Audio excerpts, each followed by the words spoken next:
Hey guys, tonight we're stepping into the streets of ancient Rome, where chaos ruled and every corner hid danger. Imagine a city where mobs decided politics and loyalty was earned with fists. We'll follow Claudius and Milo, two men whose rivalry set Rome on fire, literally. So, before we dive in, hit like, subscribe if you love this kind of history, and drop a comment telling me where you're watching from. Trust me, this story is wild, violent, and unforgettable. Rome was impressive from a distance, its temples gleaming in the sun, its aqueducts stretching across the landscape like the bones of forgotten giants, its reputation echoing across the Mediterranean world with the force of legend. From a hilltop or a distant road, the eternal city seemed a marvel of order and grandeur, a place where marble monuments proclaimed the triumph of civilization, where philosophers debated beneath colonnades, and where the Senate, draped in dignity and tradition, guided the destiny of nations. But appearance could deceive, and nowhere was that deception more complete than in Rome itself. Up close, at street level, Rome was a creature of noise, tension, and barely controlled chaos. It housed more than 1 million souls, an unimaginable number for the ancient world, squeezed into a maze of cramped alleyways, decaying tenements, and open-air markets where baskets of olives stood beside piles of refuse. The stench of humanity mixed with the smell of cooking food, smoke from braziers, and the sharp temps of animals being herded through crowded lanes. The sounds were relentless, merchants shouting prices, children crying, carpenters hammering boards, and the constant murmur of a restless population forever searching for work, entertainment, or trouble. In this dense urban jungle, danger lurked everywhere. A simple shove, a drunken insult, or a political grudge could turn a street corner into a battleground. A man could leave his apartment at dawn and be dead by noon for no greater reason than being in the wrong place at the wrong time. This was the Rome most citizens actually lived in, not the Rome of marble forums and stately debates, but a city where fear was as common as bread and survival required alertness, luck, or powerful friends. Rome had no police force in the modern sense. The urban cohorts, the closest thing to police, would not appear until the reign of Augustus, and even then they were more soldiers than peacekeepers. In the late Republic, enforcement depended on whoever had money, muscle, or influence. Senators hired their own bodyguards. Wealthy households maintained private enforcers, sometimes called operari or servi corporis, who followed their masters everywhere, ready to intervene with fists, knives, or clubs.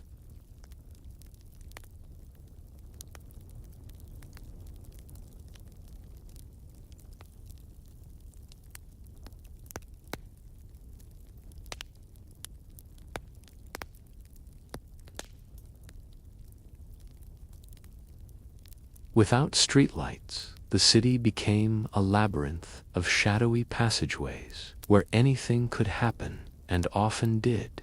Those who ventured out after dark carried a lamp, a knife, or a prayer, and sometimes all three. In this atmosphere of insecurity, gangs flourished. Young men without work, freedmen seeking quick profit, ex-slaves hungry for status, and political hopefuls eager to gain influence, all found opportunity in Rome's shadows.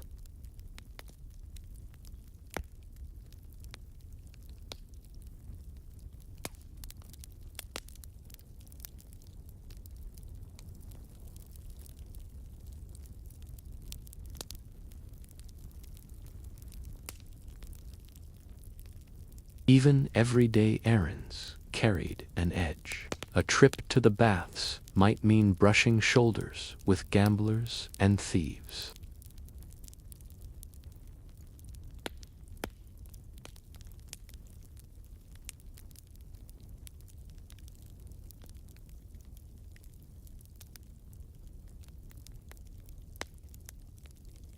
For ambitious politicians, street muscle was cheaper than soldiers, more loyal than voters, and far easier to deploy.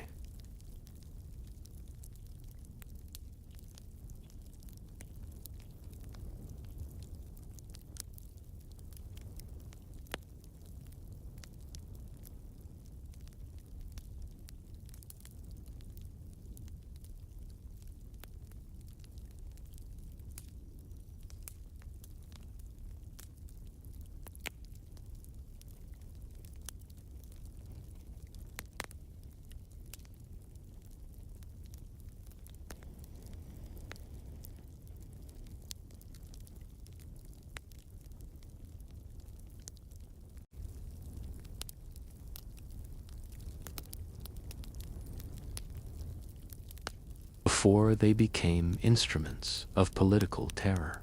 The collegia were ordinary associations, trade groups, neighborhood clubs, funeral societies, and social networks for craftsmen, merchants, and freedmen. At their best, they were Rome's version of community support organizations. Members pooled money for funerals, organized feasts, worshipped local gods, protected shared interests, and offered companionship in a vast and unforgiving city.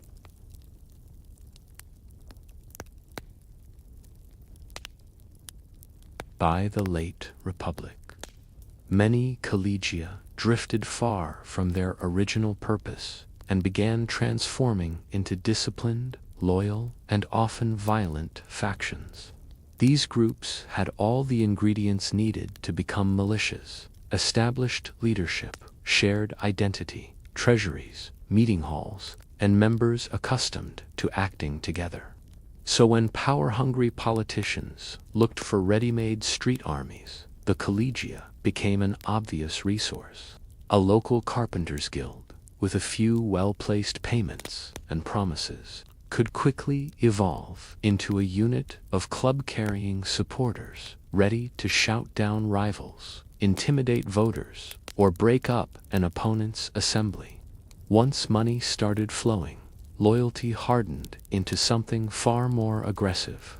Entire neighborhoods, especially the crowded Subura, became divided along factional lines. A collegium tied to a senator or tribune often patrolled its streets, offering protection to local voters while making very clear which political candidate they should remain loyal to.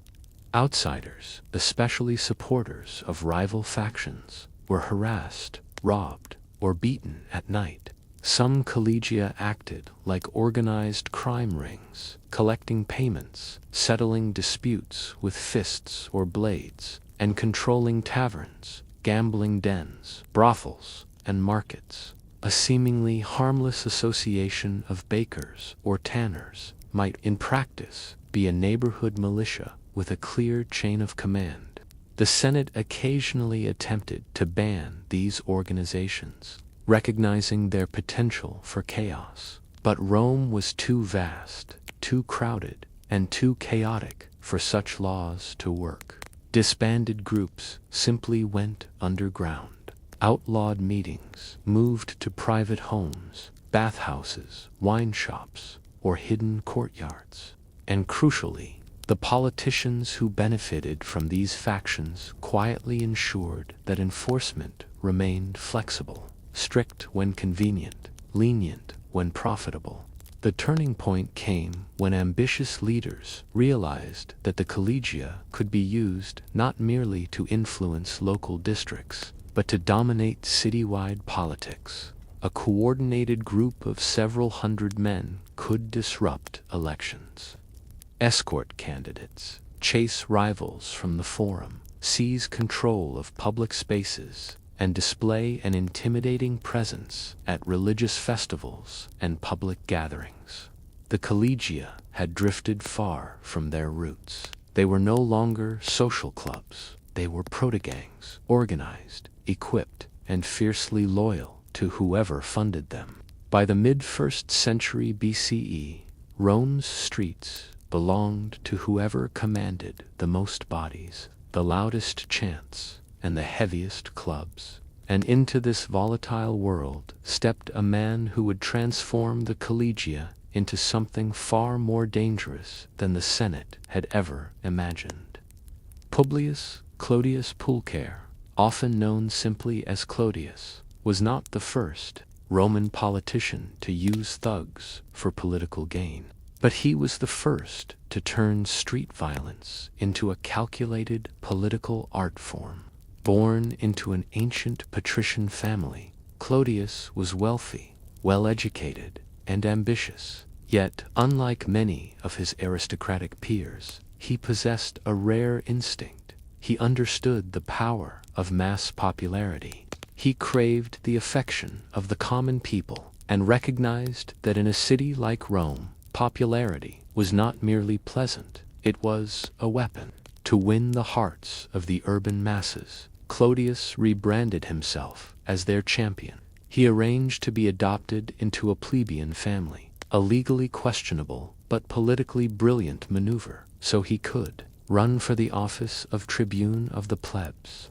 Once in office, he passed laws that pleased the crowds. He lowered the price of grain, attacked aristocratic privilege, and portrayed himself as the defender of ordinary Romans against the arrogance of the Senate. His name spread through every alley of the Subura, whispered with admiration by the poor, and muttered with fear by the elite. But his true genius and his true danger lay in how effectively he weaponized the collegia. When he became tribune in 58 BCE, he legalized the collegia that the Senate had previously banned. But this restoration was not a gesture of goodwill.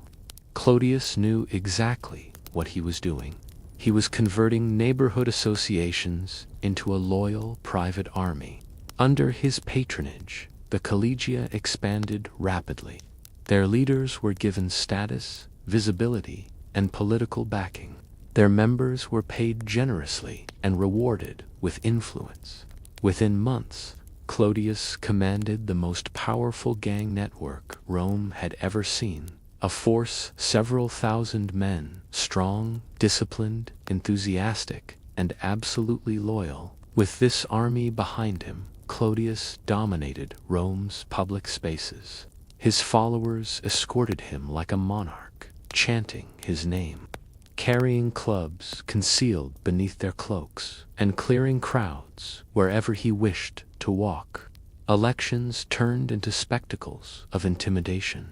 Rival speakers at the forum found themselves drowned out by deafening chants, or forced to flee under a hail of stones. Senators who opposed him avoided public areas altogether, fearing ambush. Even Cicero, one of Rome's sharpest and most celebrated orators, fled the city when Clodius targeted him. Cicero's house was burned, his property seized, and his friends threatened. The message was clear: opposing Clodius was not merely a political mistake, it was a threat to one's life. Claudius's gang wasn't just large, it was organized. Members trained together, marched in formation, received orders from appointed captains, and operated with a level of discipline uncommon outside the army.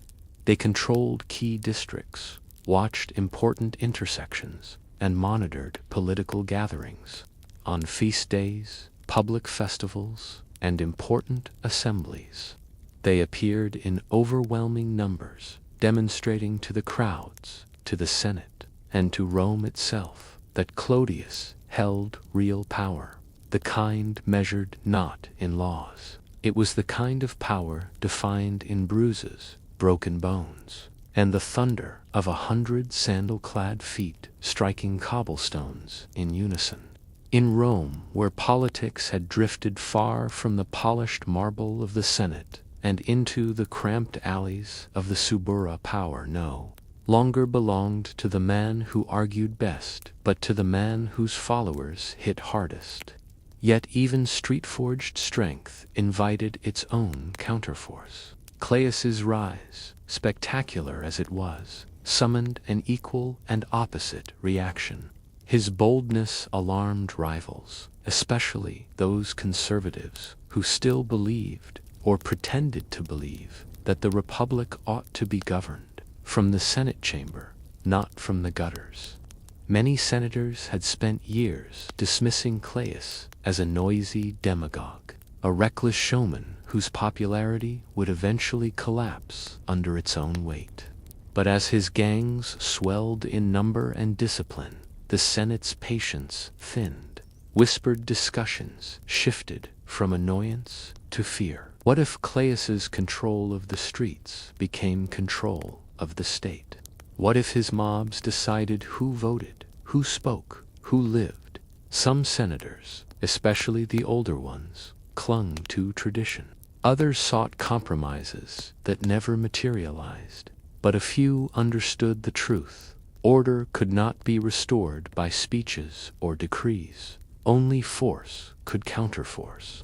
And so, in time, one man stepped forward to challenge Caius directly, matching gang for gang, blow for blow. For now, though, Rome was unmistakably Caius's arena. His voice echoed through its streets, amplified by thousands of loyal throats. His men ruled its neighborhoods, guarding allies and terrorizing enemies with equal enthusiasm. His brand of politics, a mixture of spectacle, intimidation, and calculated generosity, marked a turning point in Roman history. It was the moment when street violence stopped being an accessory of politics and became its central engine. If Caius was the charismatic populist who transformed Rome's alleys into his personal stage, then Titus Annius Milo was the blunt force hammer sent to smash that stage apart. Milo embodied everything Caius was not. Where Caius charmed crowds with jokes, grain prices, and theatrics, Milo intimidated them simply by appearing. He walked with stiff-backed authority, a man more accustomed to command than to persuasion. His face rarely showed amusement, his presence never warmth. Milo did not pretend to love the masses, nor did he seek their affection. He respected strength and nothing else. The Senate's conservative faction, terrified of Caius, but lacking the courage to confront him themselves, found in Milo the perfect counterweapon, a man who neither feared nor envied Caius's popularity, who did not need applause to feel powerful, and who believed the Republic was best defended with fists, not philosophy. Milo's rise was fueled by his patron, Pompey the Great, with Pompey's wealth, networks, and political muscle behind him. Milo began recruiting his own gangs, groups just as organized, just as violent, and arguably even more disciplined than those of Caius. Whereas Caius's mobs consisted mostly of freedmen, tradesmen, and energetic youths, Milo's were built around hardened professionals, gladiators accustomed to spilling blood for spectacle, bodyguards trained to guard generals, veterans who had fought in real wars and were not easily rattled. These weren't street thugs, they were street soldiers. Once Milo assembled his forces, the clash became inevitable. Every Roman felt it in the air, like tension before a storm. Markets, taverns, bathhouses, all buzzed with rumor and dread. Women hurried home earlier. Shopkeepers prayed for elections to pass quickly. Even children sensed the danger, whispering stories of Milo's gladiators marching at night with torches that glowed like fiery spears. Whenever Caius's men marched toward a political assembly, Milo's appeared from the opposite direction, ready to contest the ground. If Caius scheduled a speech in the forum, Milo's gang lingered nearby. turning debates into brawls before a single sentence was spoken. Clubs, stones, slings, and fists became the vocabulary of political discussion. Citizens who once prided themselves on participating in the Republic's democratic rituals now stayed home, knowing full well that the ballot box belonged not to voters but to whichever gang reached it first. The rivalry intensified with astonishing speed. Soon both sides were staging ambushes instead of arguments. Rome became a labyrinth of watchers, spies, and scouts. Rumor spread that Claius and Milo both kept detailed accounts of each other's whereabouts, receiving reports from across the city every hour.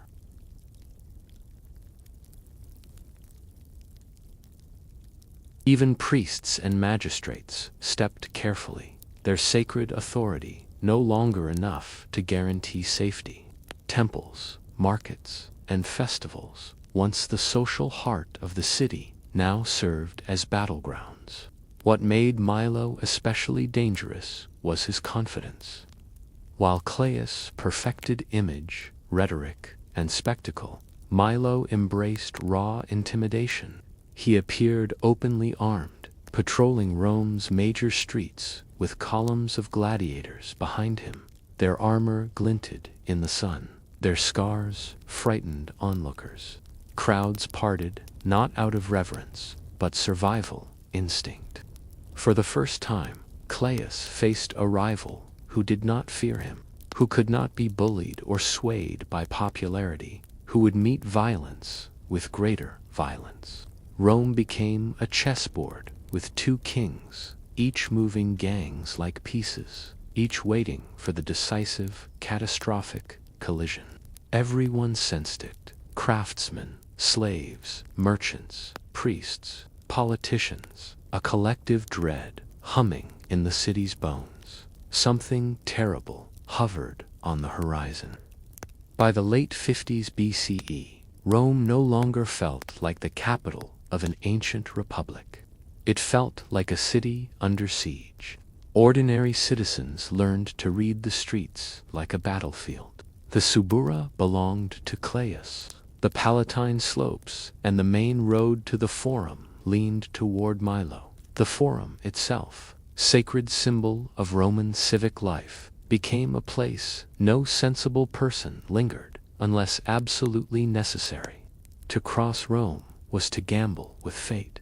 The wrong street at the wrong hour could drop a man into a swirling melee with nothing but sandals and hope. The escalation began gradually, then with frightening speed. It started with insults shouted across public squares, jeers, chants, and provocative slogans. But insults led to shoves, shoves to fists, fists to clubs. Clubs soon became standardized, weighted at the ends for maximum damage. Sling bullets appeared next, small lead projectiles inscribed with mocking messages.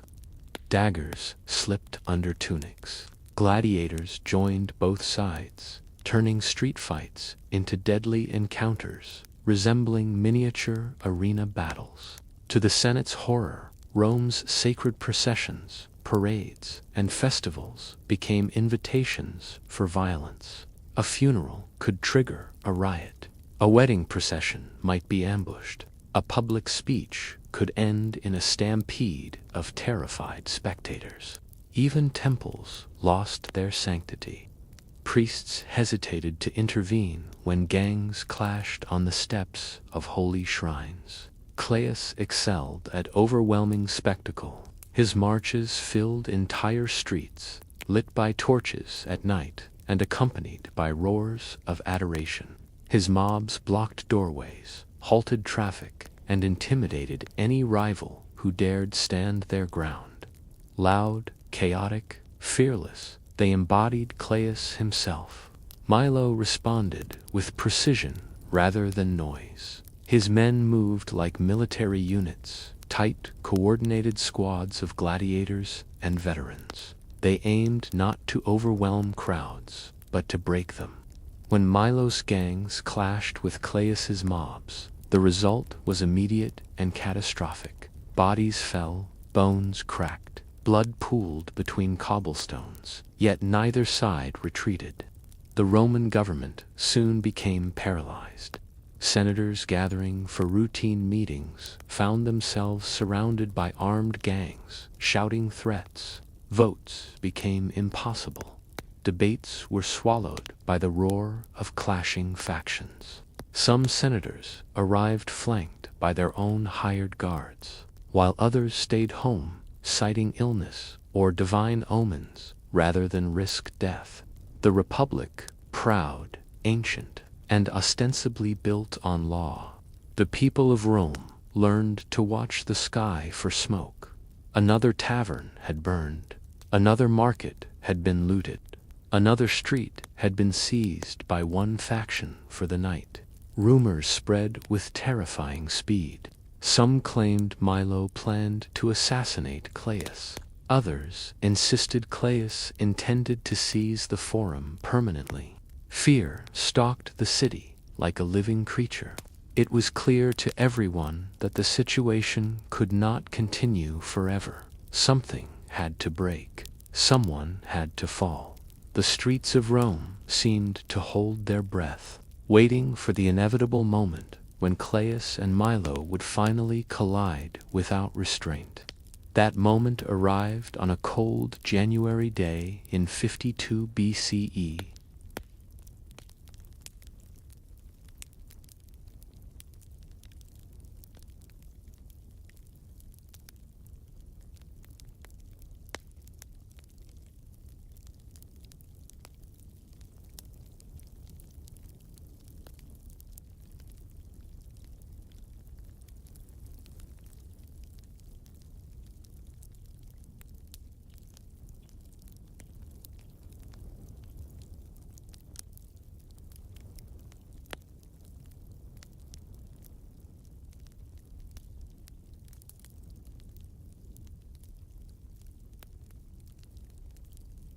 Travelers scattered, animals panicked, servants hid behind carts. Accounts differ dramatically. Caius's supporters insisted Milo's gladiators provoked the fight. Milo's backers swore that Caius's men started it. But one thing is certain. Insults were exchanged, weapons were drawn, and within moments the road erupted into chaos. Caius was wounded early in the melee. Realizing the danger, he stumbled toward a nearby inn for safety. But Milo's men, sensing an opportunity to end the rivalry once and for all, pursued him with brutal determination. They dragged him out, bleeding and unable to defend himself. There, on the cold stones of the Appian Way, far from the Senate chambers, he tormented, and the crowds that adored him. Publius Caius Pulca was cut down. The man who had ruled Rome's streets for years died not in a glorious battle, not before cheering mobs, but on a roadside, killed by professional fighters who knew exactly what they were doing. But Caius's death did not end the chaos. It ignited it. Word of the killing spread like wildfire. Rome exploded with fury. Caius's supporters poured into the streets, shouting for vengeance. His corpse, carried back into the city, became a rallying banner. Crowds filled the forum, throwing stones and curses at senators. The funeral turned into a riot. As tensions peaked, Caius's followers seized his body and used it in a frenzy of rage to torch the Senate house itself. Flames engulfed the Curia Hostilia, consuming centuries of political history in a single roaring blaze. Rome shuddered. Order shattered. Milo tried to defend himself in court, but the city was beyond reason. Senators hid in their villas. Shopkeepers closed their doors. Districts fell under mob control. Rome felt leaderless, lawless, and frighteningly close to collapse. Something had to change. immediately, Claius's death did not quiet Rome, it detonated it. For years, the city had trembled under gang rivalry, but with Claius gone, that tension snapped violently. It felt as if an entire population exhaled in rage. The shock of Publius Clodius Pulcher's death did not simply ripple through Rome, it detonated. The streets trembled with the sound of tens of thousands of feet as his supporters surged into the open, pouring from the Subura, the Esquiline, the Aventine, and from every cramped apartment block that had once echoed with his name.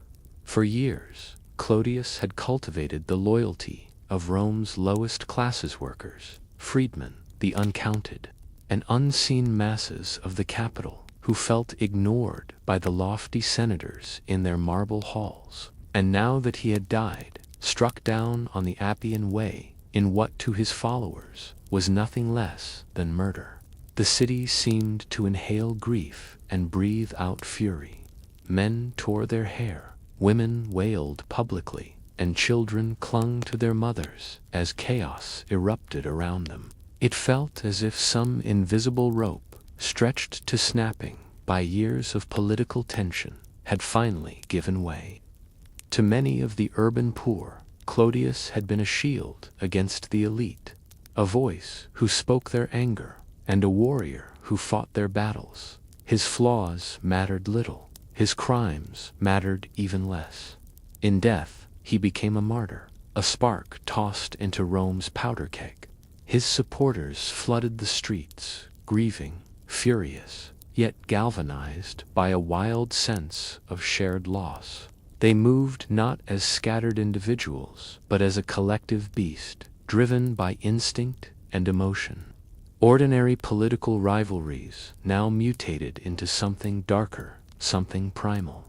The lower classes felt wounded, betrayed, robbed of the only champion who had dared to speak for them without trembling before aristocratic scorn. For the first time in decades, the city felt alive with a feral, uncontrolled energy, an anger that seemed to vibrate through the cobblestones themselves. The Forum, traditionally a place of debate, suddenly resembled an arena of hysteria.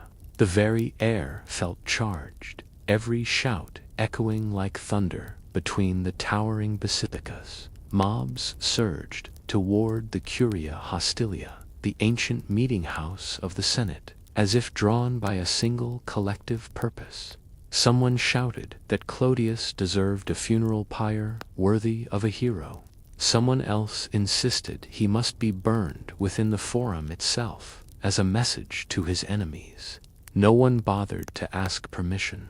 Within moments, the crowd seized Claudius's body, carried aloft on a makeshift bier, and bore it through the choked streets. His corpse, bloodied, bruised, and wrapped in torn garments, became a symbol, a banner of defiance. When they reached the Forum, the mob piled together benches, tables, voting tablets, wooden platforms, and anything else that would burn. But they needed more fuel, more spectacle, more vengeance. So they marched upon the Curia. The Curia, heart of the Republic's political life, had stood for centuries. Its walls had heard countless debates, countless disputes, countless declarations of war and peace. To Romans, it was nearly sacred. But loyalty to Clodius now outweighed reverence for tradition. The mob smashed open its doors and ripped apart its interior. Statues of old senators were toppled. Records were torn. Benches were shattered. Then, using Claudius's own funeral pyre as a torch, they set the building ablaze. Flames leaped high into the winter sky, devouring the roof beams, licking across frescoes, curling around centuries of carefully stored documents. The inferno turned the Curia into a collapsing skeleton of glowing ruin. Smoke billowed upward in choking black clouds, visible from hills miles away. The message was unmistakable. Rome was no longer governed by senators in white togas. The streets belonged to those willing to fight for them. The violence did not stop at the Curia. Patrols of Clodian loyalists roamed the city like packs of wolves. Anyone suspected of supporting Milo, the man blamed for Claudius's death, became a target. Vendors shuttered their stalls. Wine shops bolted their doors. Tavern owners barred their windows with wooden planks hastily nailed into place. Families huddled inside their cramped apartments, praying the mob would pass them by. Rome's night sky glowed orange from scattered fires. Torches bobbed through the streets like floating embers. Screams echoed, sometimes distant, sometimes terrifyingly close. Insulae, already fragile structures, risked collapsing under the strain of fire and panic. The city felt less like the capital of the Republic and more like a war zone patrolled by competing armies. The Senate found itself paralyzed not merely by division, but by terror. Many senators fled to countryside villas, unwilling to die for principle. Others barricaded themselves inside their luxurious homes within the city, posting armed slaves at the gates. Those few who tried to meet and restore order were quickly reminded of their impotence when mobs gathered outside, chanting, threatening, daring them to take action. Rome functioned less like a city and more like a hostage situation. Every decision stalled before it could be made. Every proposal drowned in the roar of the streets. Even the consuls, Rome's highest elected officials, offered little leadership. With one already dead and the other overwhelmed by fear and panic, command dissolved. Daily administration collapsed. Grain distribution halted. Justice hearings ceased entirely. Public maintenance disappeared. Rome, for all its greatness, teetered on the edge of complete breakdown. Amid this chaos, a frightening idea began circulating, quietly first whispered in private atriums, then murmured in senatorial gatherings, and finally spoken aloud. The Republic needed a stabilizing force, someone with soldiers, someone with authority, someone powerful enough to walk into the forum without being swallowed alive. The Senate did not speak the name immediately, but everyone knew whom they meant. Pompey the Great. Pompey, conqueror of the East. Pompey, once master of 3 continents. Pompey, the man who had supported Milo, and Pompey, who now watched Rome burn while holding command over loyal legions nearby. Rome had reached the point where even senators' men who valued debate more than their own breath agreed on one thing: the chaos had to end. And so, in a move dripping with irony, the Republic that had feared one-man rule now begged for it. Pompey accepted their pleas, cautiously but strategically. The Senate granted him extraordinary powers, nearly dictatorial in scope, to restore order to the city. With that authority, he initiated sweeping reforms to Rome's security forces. Among them, the transformation of the Praetorian cohort regnally, elite field guards for generals, into a permanent urban force stationed in and around Rome. They were not a police force in the modern sense. They were soldiers, heavily armed, disciplined, and trained for war. Their arrival felt like a thunderclap. Where once gangs strutted through markets and taverns with swagger, carrying clubs and surrounded by roaring supporters, now the Praetorians marched in tight formation, their polished armor reflecting torchlight. Their presence alone changed the calculus of street power. Claudius's loyalists scattered like rats at the first sight of a Praetorian helmet. Milo's men, accustomed to acting with impunity, suddenly found themselves hunted rather than feared. raids became routine. Taverns emptied at the sound of marching boots. Suspects were seized without ceremony. Street corners that had once belonged to factional gangs were swept clean within hours. Order, however, did not return gently. The Praetorians enforced Pompey's will with uncompromising force. They were soldiers, not mediators. Their job was not to calm tensions, but to crush resistance. Citizens, though relieved by the end of the worst violence, also felt an undercurrent of unease. Rome had traded mob rule for militarized authority. The shadow of the Praetorian spear replaced the shadow of the gang club. Yet, in the immediate aftermath of Claudius's murder, that iron fist was necessary. The fires died. Elections resumed under heavy guard.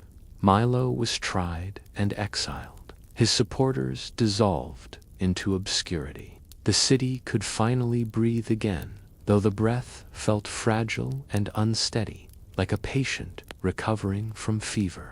But in restoring order, the Praetorians revealed something Rome had long ignored: how easily power could slip from the Senate's hands to a single man backed by soldiers.